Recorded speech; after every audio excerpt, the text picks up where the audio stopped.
사람들이 인생에 있어서 실수하거나 무너질 때를 잘 보면요, 전혀 뜻밖의 새로운 것에서 무너지는 사람은 별로 없습니다.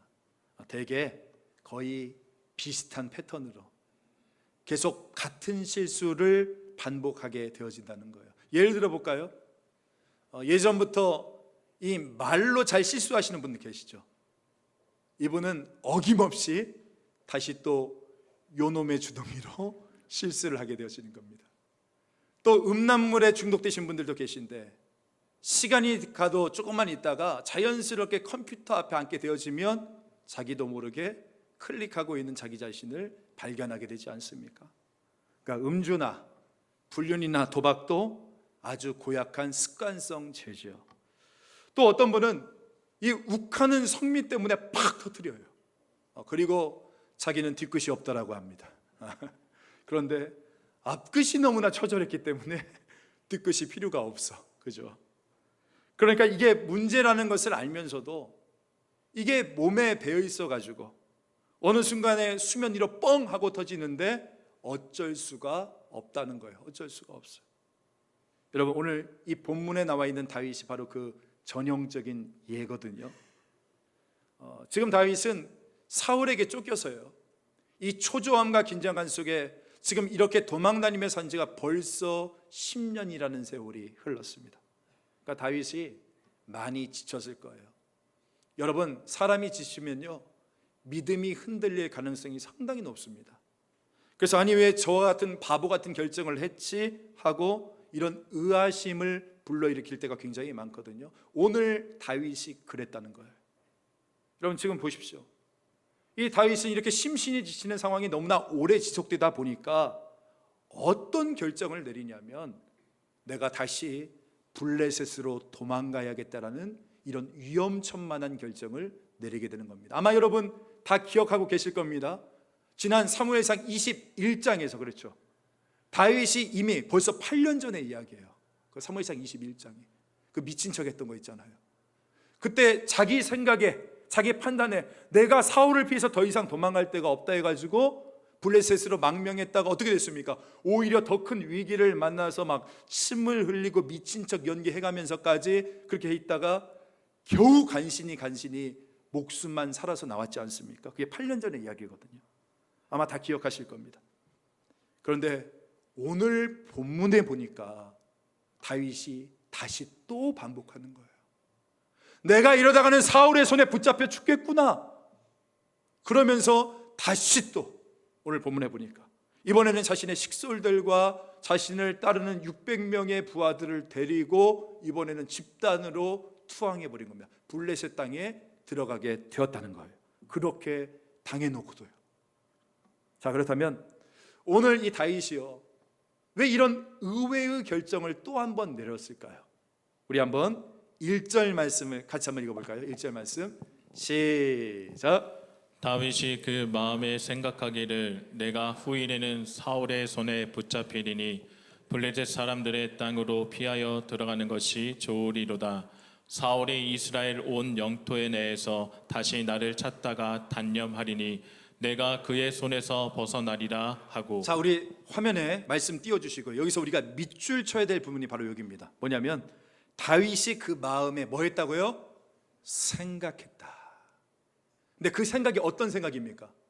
내가 후일에는 사울의 손에 붙잡혀 죽게 될 것이다. 그러니까 다윗이 생각을 했대요. 기도를 해야 되는데 생각을 한 거예요. 기도 대신에 자기가 먼저 생각을 한 겁니다. 그 생각의 결과는 뭡니까? 사울을 두려워하기 시작했다는 겁니다. 여러분, 다윗이 누구죠? 다윗 기도의 사람 아닙니까? 어떤 문제가 생길 때마다 늘 어땠어요? 다윗은 여호와께 묻자와 가로되. 무슨 말입니까? 하나님, 제가 갈까요 말까요? 혹은 이런 때에 제가 어떻게 할까요? 늘 물었던 사람이잖아요. 근데 오늘 본문이 시작하는 이 27장부터 시작해서 28장 그리고 29장까지 쭉 넘어갈 때 보면요, 여러분, 다윗이 기도했다는 말이 성경에 그 어디도 나오지 않습니다. 다윗의 삶에 기도가 사라졌다는 거예요. 그리고 이렇게 기도가 사라지니까 어떤 일이 발생하죠? 내가 이러다가는 사울의 손에 붙잡혀 죽겠구나, 이런 부정적인 생각이 들게 되어지고 결국 어처구니 없게도 또 뭐예요? 그렇게 당해놓고도 다시 블레셋 땅으로 자기의 몸을 피하기 시작했다라는 것입니다. 굉장히 우리에게 의미 있는 오늘 본문의 내용인 겁니다. 사랑하는 성도 여러분, 우리에게서 기도가 사라지면요, 온갖 여러 잡다한 생각들이 많아집니다. 기도할 때는 하나님께서 계시는 것 같은데 생각하기 시작하니까 어때요? 하나님이 안 계신 것 같아요. 기도할 때는 하나님께서 내 기도를 들으시는 것 같아요. 근데 생각하기 시작하면 하나님이 안 들으시는 것 같다니까요. 지금 다윗이 그런 거예요. 그의 인생에서 가장 중요한 이 기도라는 요소가 빠지기 시작하니까 그의 안에 있던 잡대한 생각들이 그를 결국 비관적으로 이끌어들어가요. 그래서 의심과 불신함과 두려움에 빠지게 만들었다는 겁니다. 아니 여러분, 다윗이 어떻게 이런 말을 할 수 있어요? 내가 사울의 손에 붙잡힌대요. 내가 사울의 손에 망한대요. 아니 어떻게 다윗이 이런 이야기를 할 수 있습니까? 다윗이 누굽니까? 하나님께서 분명히 다윗에게 내가 너를 왕으로 세울 것이다 약속해 주셨고요, 약속만 한 거 아니라 사무엘 선지자를 보내셔서 기름까지 부어주셨지 않습니까? 또 그의 인생을 한번 보세요. 하나님께서는 그 인생 가운데 이 약속을 이루시기 위해서 그 숱한 위기 가운데서도 정말 상상을 뛰어넘는 기가 막힌 방법을 통하여 다윗을 구해주시고 역사해 주시지 않았습니까? 그 골리앗과의 전투에서, 날아오는 그 사울의 창날 앞에서, 라마 라얏에서, 그 그일라 사람들의 그 배신들 앞에서도 여러분, 다윗이 죽지 않았다는 말은 그 자체로 무슨 뜻입니까? 하나님이 다윗과 함께 했다는 증거이지 않습니까? 그런데 다윗 인생에서 이 기도가 갑자기 사라져 버리니까 다윗이 오늘 본문에서 뭐라고 말합니까? 내가 후일에는 사울의 손에 붙잡힐 것이다. 영어 성경에 보니까 one of these days라고 나와 있어요. 무슨 뜻이냐? 얼마 못 가 잡힐 것이다 라는 소리가 나오기 시작하는 것입니다. 여러분, 우리도 마찬가지인 것 같아요. 여러분의 삶에서 기도가 사라지면 가장 먼저 나오는 증상이 뭔지 아십니까? 이렇게 안 해도 될 소리를 우리가 하게 되었습니다. 나 안 될 것 같아. 이생망 들어보셨죠? 이생망 뭡니까? 이번 생은 망했어. 나 이러다가 장가 못 갈 것 같아. 나 이러다가 직장 취직 못 할 것 같아. 내 사업 어려워질 것 같아. 누가 묻지도 않았어요. 묻지도 않았는데 혼자 주저리 떠들면서 자기도 사실은 원하지도 않는 말을 내뱉게 되어진다니까요. 오늘 다윗이 그러잖아요. 기도가 사라지니까 뭐라고 말합니까? 나 망할 것 같아. 나 붙잡힐 것 같아. 나 죽을 것 같아. 그러면서 오늘 1절 후반절 보십시오. 블레셋 사람들의 땅으로 피하여 들어가는 것이 좋으리로다. 이 좋으리로다가요, 제가 옛날 개역 한글 성경으로 보니까 뭐라고 써 있냐면 블레셋 땅으로 들어가는 것이 상책이다라고 써 있더라고요. 상책이다. 여러분, 상책이 무슨 뜻입니까? 최고의 방법이라는 뜻도 있지만 이런 뜻도 있더라고요. 이것밖에는 다른 방법이 없다라는 뜻이에요. 그러니까 다윗이 기도가 아니라 다윗이 생각하기 시작하니까, 생각에 사로잡히니까 뭡니까? 내가 블레셋 땅으로 도망가는 것밖에는 다른 방법이 없다, 이렇게 해가지고 마치 불나방이 굴구덩이로 들어가는 것처럼 엉뚱한 결정을 내리기 시작했다는 겁니다. 여러분, 인간의 이런 연약한 모습을 보면서 심리학자인 롤로메이라는 사람이 이런 말을 했습니다. 한번 들어보세요. 인간은 길을 잃었을 때 더 빨리 뛰어가는 유일한 동물이다, 이 말을 했대요. 여러분, 다른 동물들은 길을 잃어버리면 그 길을 찾으려고 일단 멈춥니다. 웅크려 있는데요, 거의 모든 동물들이 그렇게 한대요. 그런데 유일하게 오직 인간만이 길을 잃어버렸을 때 자기가 지금 어디인지도 모르면서도 이리저리 뛰어가기 시작한다는 거예요. 우리도 그러지 않습니까? 어딘지 몰라? 그럼 가보자. 이게 우리의 모습인 거잖아요. 여러분, 지금 딱 다윗의 모습이 그거이지 않습니까? 다윗은 지금 어디로 갈지 압니까? 모릅니까? 몰라요. 어떻게 해야 될지 모른단 말이에요. 여러분, 모르면 일단 하나님의 백성은 그 자리에 엎드려서 기도로 하나님께 물어야 되는 거 아니에요? 하나님, 제가 어디로 갈까요? 이 상황에서 제가 어떻게 해야 될까요? 물어야 되는 거 아니에요? 근데 지금 다윗은 자신이 어디로 가야 될지 모르는 주제에 그냥 자기 생각으로, 아니 자기 상책으로 내가 블레셋 땅으로 도망가 버려야 되겠다, 그러면서 블레셋 땅으로 가버린 겁니다. 이제 나중에 보면요, 이 선택이 이 다윗에게 얼마나 큰 고난으로 다가오는지 모릅니다. 오늘 우리의 삶도 이와 같다는 거예요. 그런데 여러분, 반대로 한번 생각해 볼까요? 기도가 사라졌을 때는 이런 어리석은 선택을 해. 근데 만약에 우리 안에 기도가 풍성해지면 여러분, 우리의 삶은 어떨까요? 다른 거 아닙니다. 오락가락하는 상황에서도 바른 결정과 선택을 하게 되어지고요, 아주 선명하고 명확한 인생을 살게 되어진다는 겁니다. 그래서 오늘 청년들 여기 좀 많이 앉아 있는데, 우리 청년들 기도가 많아지면요, 이 처녀총각이 교제할 때도 괜히 이 사람 저 사람 간보다가 좋은 사람 다 놓치고 끝나는 것이 아니라, 야, 저 사람은 하나님께서 내게 주신 짝이구나라는 감이 온다니까요. 제가 그랬어요. 제가 제 아내 두 번째 만날 때 하나님이 감을 딱 주시더라고요. 네 아내다, 감을 주시는 거야. 여러분, 혹시 사업하시는 분들 계십니까? 사업하다 보면 굉장히 애매모호한 상황들이 있잖아요.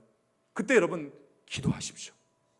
그때 기도하면요, 기도가 풍성해지면서 일단 하나님의 말씀이 생각이 나고요, 그래서 이 하나님의 말씀이 이제 분명한 기준이 되기 때문에 그 기준을 가지고 내가 이럴 때 이렇게 해야 되겠다 하면요, 오늘 그 애매모호했던 모든 것들이 선명해지고 명확하게 되어지는 역사가 일어나게 되어진다는 겁니다. 그래서 우리가 즐겨 부르는 찬송가 370장 있잖아요. 주 안에 있는 나에게. 이 찬양을 보면 2절 가사에 이런 가사가 나오더라고요. 그 두려움이 변하여 뭐가 되었대요? 내 기도가 되었고. 그래요, 여러분, 우리 안에 두려움이 있어요. 근데 내 안에 두려움이 있을 때 그 두려움을 뭘로 바꾸라고요? 기도로 바꾸라는 것입니다. 기도로 바꾸면 어떤 일이 벌어집니까? 내 인생이 지치고 고나여 내 마음속에 의심의 바람이 불고 온갖 잡다한 생각이 들어서 정말 두려움이 몰려올 때, 우리가 그 두려움을 기도로 바꾸면 2절의 찬송가 가사가 또 계속 이렇게 이야기하잖아요. 전날의 한숨 변하여 내 노래가 되고, 주님을 찬송하면서 할렐루야 할렐루야 외치게 되어지고, 내 앞길 멀고 험해도 주님만 따라가는 놀라운 역사가 저와 여러분 가운데 나타나는 것입니다. 여러분 믿으십시오. 기도 안에 이런 능력이 있다, 이것을 믿을 수 있는 저와 여러분 되어지기를 간절히 소망합니다. 자, 오늘 본문이 주는 첫 번째 교훈 따라해 봅시다. 기도가 상책이다. 기도가 상책이다. 다시 한번, 기도가 상책이다. 기도가 상책이다. 여러분 믿으십니까? 기도가 상책이에요. 여러분, 그러니까 급할수록 기도하시고요, 신자의 상책은 기도가 되어져야 되는 겁니다. 믿음의 사람이 인생의 중요한 결정 가운데서 실수할 때를 보면 딱 한 가지 이유예요. 그때 기도가 없었어요.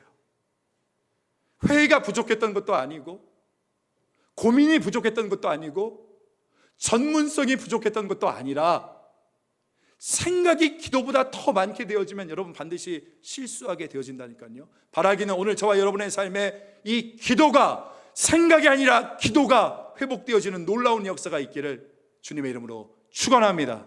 아멘. 그렇다면 여러분, 기도가 사라진 채 이 블레셋 땅에 망명했던 다윗에게 어떤 일이 일어나는가? 그 내용이 5절부터 7절까지의 말씀이거든요. 내용을 잠깐 살펴보면, 자, 다윗이 이제 자신을 따르는 사람들과 함께 블레셋 땅에 망명합니다. 그러자 블레셋 왕 아기스가 이 다윗을 호의적으로 맞아줘요. 야, 이제 다윗이 내 편이 되어서 저 사울과 본격적으로 싸우려고 하나 보다 하면서 굉장히 호의적으로 대해줍니다. 그래서 그에게 요청하라고요. 네가 원하는 게 무엇이냐라고 요청하라고 합니다. 그때 다윗이 무엇을 요청하냐면, 자신들이 거할 성읍을 하나 달라고 해요. 왜냐하면 여러분 생각해 보세요. 다윗을 따르는 부하들이 남자 장정만 600명입니다. 한 명당 가정을 이루고 있다고 생각해 보세요. 오늘이야 우리가 한두 명 낳지만 그 당시에는 최소한 4, 5 낳지 않습니까? 그럼 한 가정당 한 6명 잡고 66에 36, 벌써 3,600명의 식솔이 되는 거예요. 그렇기 때문에 이 식솔이 머물 수 있는 공간이 필요했습니다. 그것을 요청합니다. 그래서 블레셋 왕 아기스가 자기의 영토에 있었던 시글락, 여러분 꼭 기억하세요. 이거 이제 앞으로 계속 나옵니다. 시글가가 아니라 시글락이라고 하는 마을을 주는데요, 이 다윗이 시글락에서 이제 사울이 죽을 때까지 1년 4개월 16개월 동안 이곳에 머물게 되어집니다. 자, 그러면 1년 4개월 동안 이 시글락 블레셋 영토에 머물렀던 다윗이 그러면 뭐하고 16개월 동안 살았는가 한번 볼까요? 우리 8절과 9절 말씀은 같이 한번 읽어볼게요. 시작. 다윗과 그의 사람들이 올라가서 구스 사람과 기르스 사람과 아말렉 사람을 침노하였으니 그들은 옛적부터 술과 애굽 땅으로 지나가는 지방의 주민이라. 다윗이 그 땅을 쳐서 남녀를 살려두지 아니하고 양과 소와 나귀와 낙타와 의복을 빼앗아 가지고 돌아와 아기스에게 이르매. 여러분 남자만 600명 다 가족까지 합치면 한 4,000명 있었으니까 먹여 살려야 되잖아요. 그래서 다윗이 이 블레셋에 있는 16개월 동안 무엇을 했는가? 하나님이 말씀하지도 않았는데, 하나님의 명령이 없었는데 그냥 자기 뜻대로 자기 자신이 인생의 주인인 것처럼 마냥 어떻게 했습니까? 주변 나라와 그 주민들을 전부 싹 다 죽여버리고 그들의 소유물을 악탈해가지고 그것을 가지고 먹고 살았다라고 오늘 말씀이 기록하고 있어요. 아니, 다윗이 변했어요. 약탈해서 그걸로 먹고 삽니다. 게다가 또 거짓말 하잖아요. 10절 말씀 볼까요? 아기스가 이르되 너희가 오늘은 누구를 침노했느냐 하니, 사실은 블레셋 주변에 있는 국가들을 침략했거든요. 그런데 다윗이 뭐라고 거짓말을 칩니까? 다윗이 이르되 유다 네겝과 요람무엘 사람의 네겝과 겐 사람의 네겝이니이다 하였더라. 지금 다윗이 언급하는 지역은 유다 지역입니다. 이스라엘 지역입니다. 그러니까 다윗이 아기스를 또 속여요. 거짓말을 합니다. 속이기 위해서 뭐라고 이야기합니까? 자, 우리가 침략했던 것은 사울이 있는 유대 땅이었습니다. 이스라엘 민족을 침략해서 다 죽이고 우리가 물건 빼앗았습니다라고 또 공공연하게 거짓말을 하는 거예요. 급하니까 또 다윗에게서 거짓말이 나옵니다. 우리 지난번에 다윗이 거짓말했다가 큰 코 다쳤던 거 기억나시죠? 또 다윗이 거짓말로 도배하기 시작합니다. 또한 다윗이 얼마나 잔혹해졌는지 몰라요. 11절은 제가 읽어드릴게요. 다윗이 그 남녀를 살려서 가드로 데려가지 아니한 것은 그의 생각에, 또 생각해, 기도하지 않고 그의 생각에 그들이 우리에 대하여 이르기를, 그러니까 다시 말해서 그들이 일러바치겠구나, 살려두면 아기스 왕에게 일러바치겠구나, 이 생각이 들어서 어떻게 했습니까? 블레셋 사람들의 지방에 거주하는 동안에 이같이 행하는 습관이 있었다 할까 두려워하여 어떻게 했다고요? 비밀 유지를 위해서 가서 일러바칠까 봐 후환이 두려워서 남녀노소를 불면하고 어떻게 했습니까? 모두 다 싹 다 죽였다. 지금 이게 다윗이 1년 6개월 동안 블레셋에서 했던 모습이었다라고 성경이 기록하고 있어요. 놀랍지 않습니까? 제가 이걸 보면서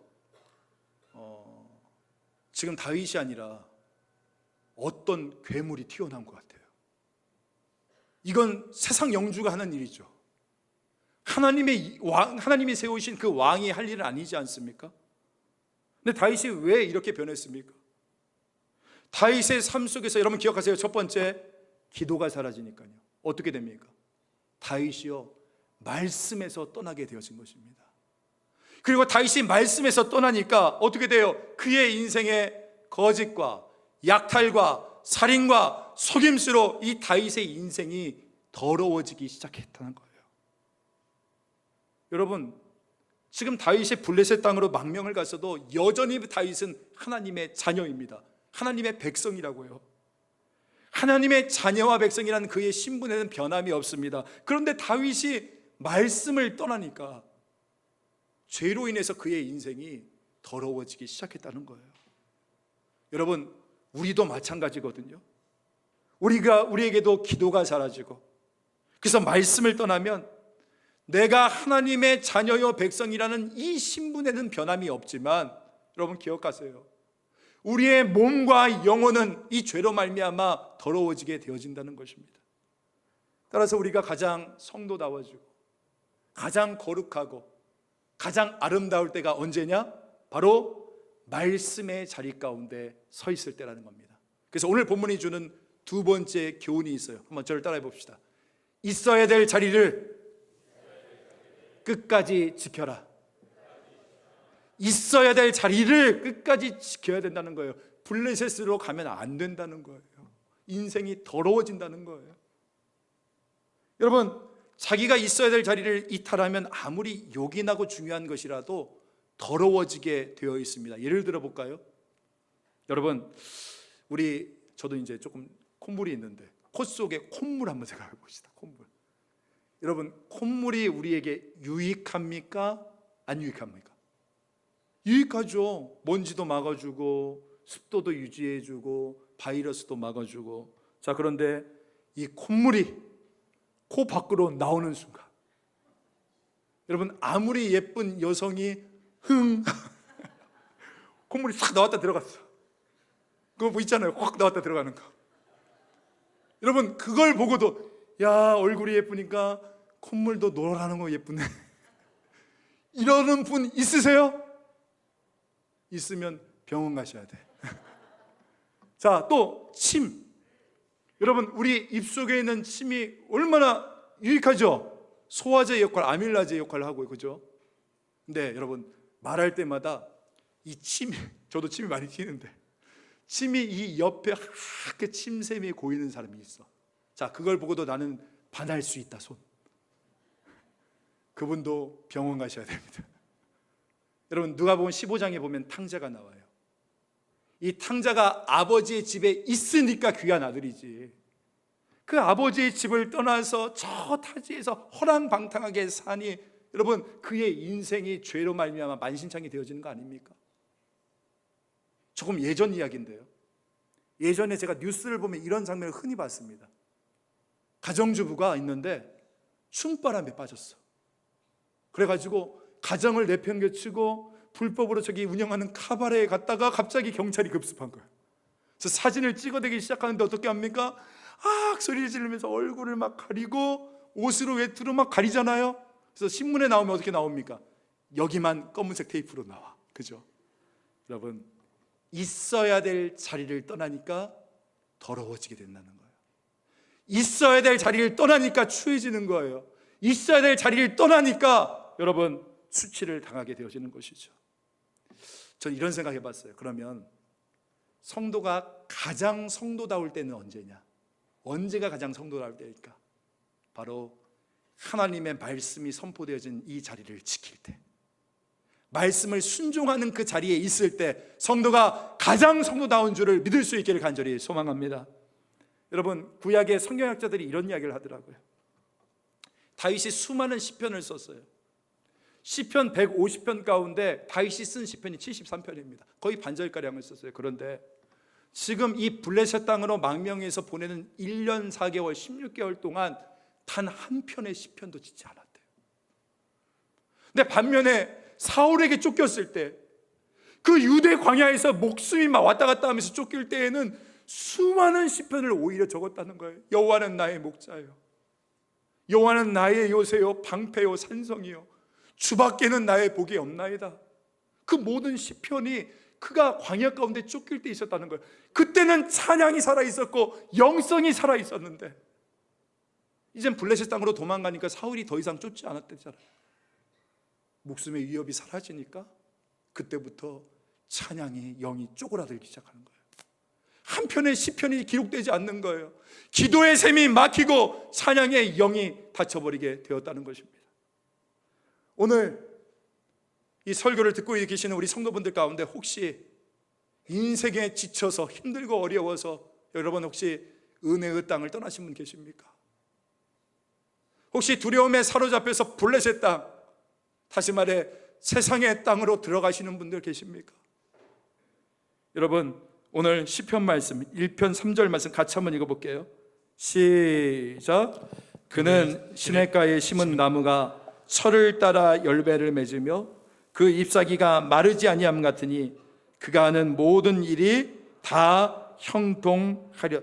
어디에 심은 나무요? 시냇가에 심겨진 나무가 철을 따라 열매를 맺는데요. 오늘 우리 역시도 마찬가지입니다. 그 말씀의 시냇가에 오늘 우리가 서 있을 때 말이에요. 오늘 말씀이 선포되어지는 그 자리 가운데 우리가 있을 때 말이에요. 하나님이 기뻐하시는 거룩하고 아름다운 열매를 맺는 저와 여러분의 인생 되어질 줄 믿습니다. 여러분, 사역의 자리는 여러분이 반드시 지켜야 될 약속의 땅입니다. 여러분의 가정은 여러분이 반드시 지켜야 될 은혜의 땅이고요. 오늘 우리 교회는 여러분이 반드시 지켜야 될 사명의 자리입니다. 따라서 여러분, 혹시 심신이 지쳐서 아니면 혹시 여러 잡다한 생각으로 인해서 영적으로 피폐해 계신 분 계십니까? 오늘 여러분 돌아오셔야 됩니다. 하나님께서 여러분을 기다리고 계십니다. 여러분, 우리는 다윗이지 이 블레셋과 같은 괴물이 아니지 않습니까?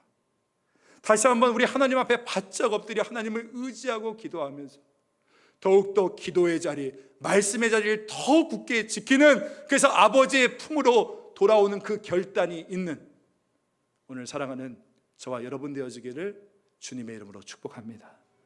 오늘 본문이 주는 마지막 세 번째 교훈이 있어요. 따라해 봅시다.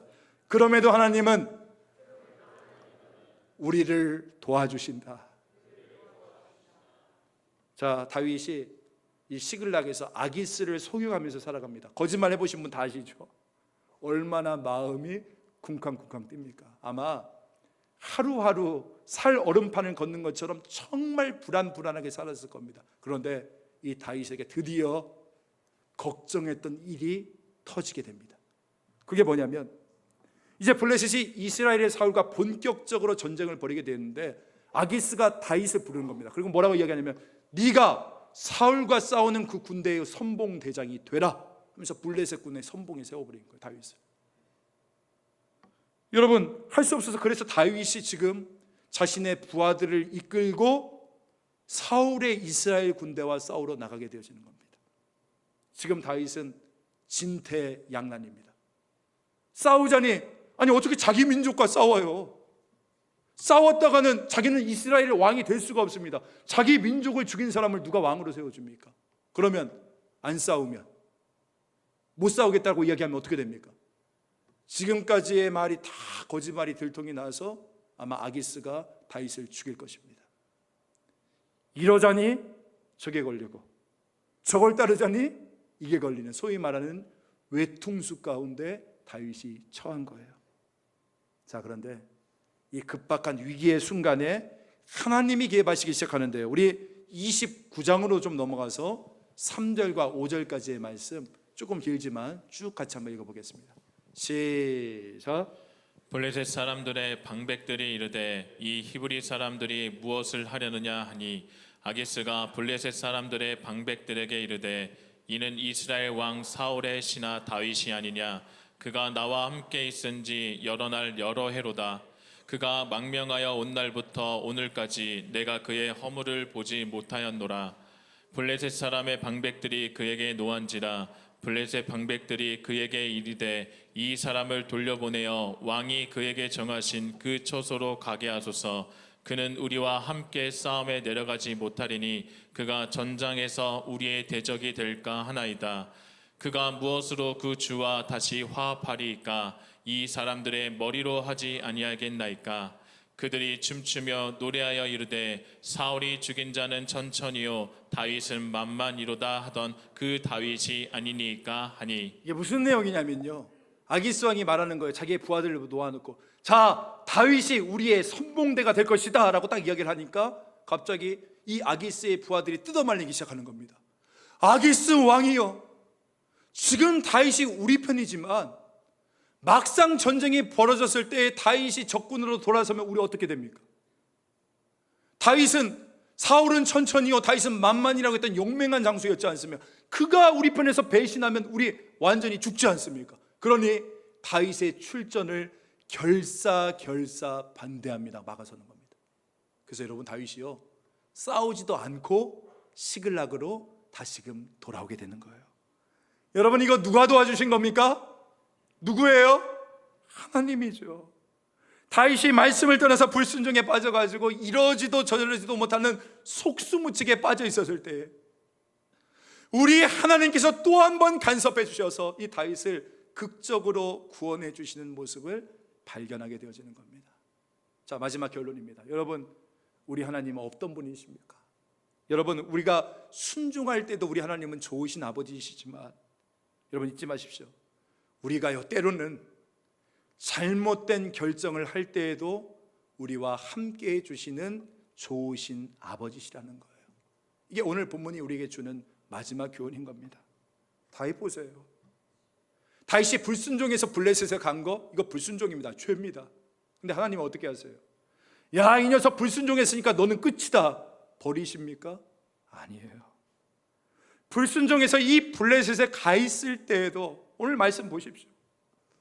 우리 하나님께서는, 그 선하신 하나님께서는 그 보이지 않는 섭리의 손길을 통해서 다윗의 인생에 그 약속이 성취되게 하기 위해서 다윗을 또 보호해 주시고 또 인도해 주시는 모습을 우리가 발견하게 되어지는 겁니다. 여러분, 우리가 하나님을 아버지라고 부르잖아요. 아버지가 순종할 때만 아버지고 순종 안 할 때는 아저씨인가요? 절대 아니지 않습니까?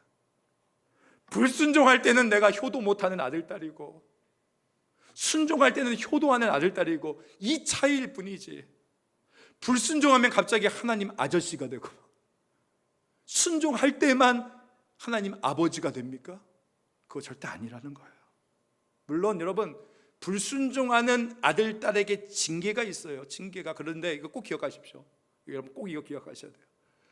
불신자에 대한 하나님의 징계는 심판입니다.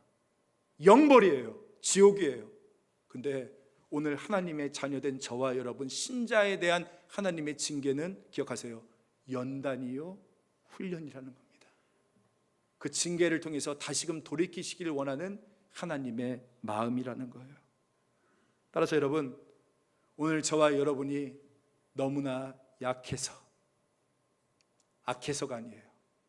너무나 약해서 하나님을 떠나 있는 그 순간에도 여러분 기억하세요.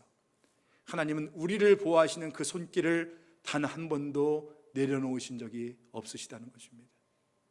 마지막 한 이야기만 하고 마치겠습니다. 어느 교수님 이야기예요. 이 교수님이 초등학교 6학년 때 6.25가 터진 겁니다. 아버지는 먼저 남쪽으로 가셨고 어머니, 초등학교 6학년인 자기 5살 된 여동생, 젖먹이 남동생, 이 넷만 남았는데 아버지가 데려오시기를 기다리고 있었어요. 근데 전쟁이 더욱더 심해지고 식량이 떨어지니까 더 이상 기다릴 수가 없어서 생명같이 아끼던 재봉들 하나 가지고 평택으로 피난을 떠나게 되었습니다. 그리고 내려가던 길에 그 어머니가 그 귀한 재봉들을 쌀 한 가마니와 바꾸셨어요.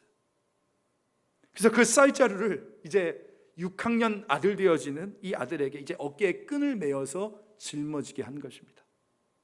자, 그렇게 쌀자루를 메고 걸어가는데 저쪽에서 한 30살쯤 보이는 청년 하나가 나타나가지고 이 쌀자루를 쥐고 있는 이 아들에게 무겁지? 내가 도와줄게 라고 했더니 이 6학년 아들이 그만 아저씨 감사합니다 하면서 이 청년에게 쌀자루를 맡긴 거예요. 근데 그 청년이 너무 빨리 걷기 시작하는 겁니다. 아들도 그 걸음을 따라가는데 한참 가다 뒤를 보니까 엄마와 동생들이 저 멀리서 보이지가 않는 거예요. 게다가 길이 하나면 괜찮은데 길이 두 갈래로 나뉘어져 있는 겁니다. 이제 아들의 고민이 시작되어진 거예요. 청년을 따라가면 어머니를 놓쳐요. 근데 여러분, 안 따라가면 뭘 놓칩니까? 그 귀한 쌀자루를 놓쳐요. 아들이 너무너무 고민하다가 그 청년에게 아저씨 여기에 쌀자루 놓아주세요 라고 이야기를 했는데 그 아저씨가 청년이 뒤도 안 돌아보고 그냥 가더랍니다. 청년을 따라가면 엄마를 잃고, 그냥 앉아 있으면 쌀자루를 잃어버려요. 방법이 없어서 그냥 털썩 그 자리에 주저앉아 엉엉 울기 시작했대요. 한참 뒤에 이제 어머니가 동생들과 함께 왔는데 첫 번째 질문이 이거였대요. 쌀자루 어디 있어? 그러니까 아들이 대답하는 거예요. 청년에게 맡겼더니 저쪽 길로 가버렸어요. 엄마 놓칠까 봐 저는 여기에 앉아 엉엉 울고 있었어요. 그때 어머니의 얼굴이 창백하게 변하시더래요. 한참을 아무 말도 못 하시다가 갑자기 아들을 껴안고 어머니가 이렇게 이야기하시더라고요. 내 아들이 영리하고 똑똑해서 애미를 잃어버리지 않았구나. 오히려 내 아들이 영리하고 똑똑해서 애미를 잃어버리지 않았구나 하면서 자기를 껴안아 주시면서 막 울기 시작하시더래요. 그날 밤 어느 농가에 가서 고구마 2개를 얻어가지고 어머니가 이 아들의 입에 넣어주면서 내 아들이 영리하고 똑똑해서 애미를 잃어버리지 않았구나. 내가 이제 네 아버지 볼 날이 있겠구나 라고 이야기를 해줬다는 거예요. 근데 이게요, 이 아들의 가슴판에 평생 목과 같이 새겨져서 내 영리하고 똑똑한 아들, 이 어머니의 말이 그의 인생의 사명감이 되었다는 거예요. 그래서 나중에 서울대학교 물리학과에 입학을 하게 되어지고 후일 그 대학의 교수가 되어집니다. 이분이 바로 그 유명한 청록파 시인 박목월 시인의 아들 박동규 장로님의 이야기인 거예요. 사랑하는 성도 여러분, 이분이 왜 바뀌었을까요? 어머니의 사랑 덕분이죠. 어머니는 쌀이 보인 게 아니라 그 아들만 보인 거예요. 아들의 그 어리석은 실수를 보지 않고 그 아들의 영리함만을 보았던 거예요. 그게 사랑입니다. 여러분, 하나님께서 저와 여러분을 그렇게 사랑하세요. 그 많은 죄를 지은 우리들, 그렇게 많이 하나님을 배신했던 우리들, 그런데 하나님께서는 내가 가지고 있는 그 나쁜 것 하나 보지 않고 좋은 것만 기억하신다는 거예요. 비록 우리가 지금 약해서, 악해서가 아니에요. 내가 너무나 약해서 불순종하고 있는 이 순간에도 하나님께서는 어떻게 하신다는 거예요? 오늘 저와 여러분을 보실 때 너무나 보배롭고 존귀한 내 아들, 딸이다. 하나님이 말씀하시는 거예요. 이 변치 않은 하나님의 사랑이 다시금 우리를 일어서게 만들고 가슴 뛰게 만들고 다시 기도의 자리, 말씀의 자리로 우리를 인도하여 주시는 줄 믿습니다. 여러분, 바라기는 이 변치 않는 사랑을 의지하고 다시 한번 일어나셔서 오늘 내가 있어야 될 그 자리를 굳건히 지키며, 때로는 내가 약해서, 악해서가 아니라 내가 약해서 하나님을 떠나 있는 이 순간에도 오늘 나를 사랑하시는 그 주님의 사랑을 온전히 경험할 수 있는 저와 여러분 되어지기를 주 예수님의 이름으로 간절히 축원합니다.